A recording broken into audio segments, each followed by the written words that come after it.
this module we're going to be quickly touching on ladder safety and how to use them properly.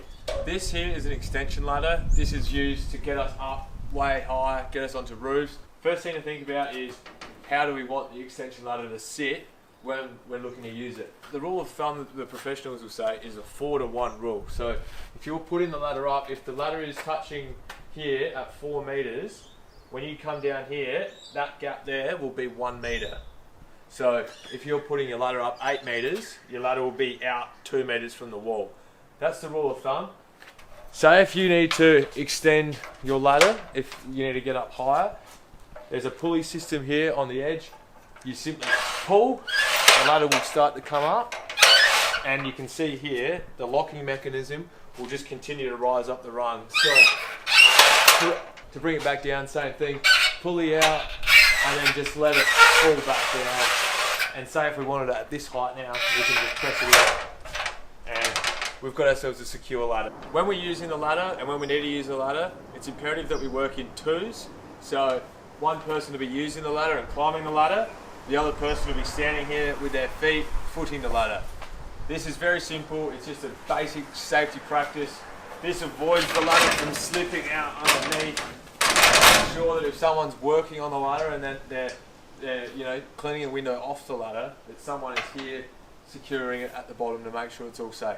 We never leave the ladder unattended, so if you use the ladder to get up onto a roof, or you're footing the ladder for someone who's going to be on the roof for 10-20 minutes, make sure we take the ladder and we place it down like so and put it into a secure place where no one's going to trip on it. Pedestrians aren't going to see it as an issue, either up against the wall or tucked away somewhere. And then when your mate is ready to come off the roof, then we simply put the ladder back up and foot the ladder. Now they're ready to jump back down. And the third rule of safety when using this ladder and carrying this ladder is making sure that whatever's above is identified before we start. So power lines are obviously not your friend when it comes to carrying around a big piece of metal. When it comes to carrying this ladder, there's a few ways we can do it. Simply vertically is quite simple.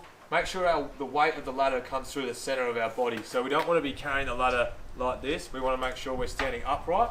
So if we're to carry this ladder vertically, what we do, simply one arm here against the ladder, one arm holding it there, and we can just walk like this.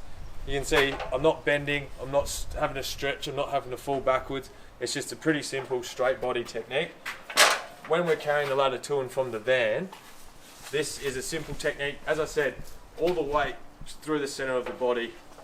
So simply up onto a shoulder, and that really takes a lot of the weight out of it. You can see I'm just holding all of the weight in the middle of the ladder on top of my shoulder here.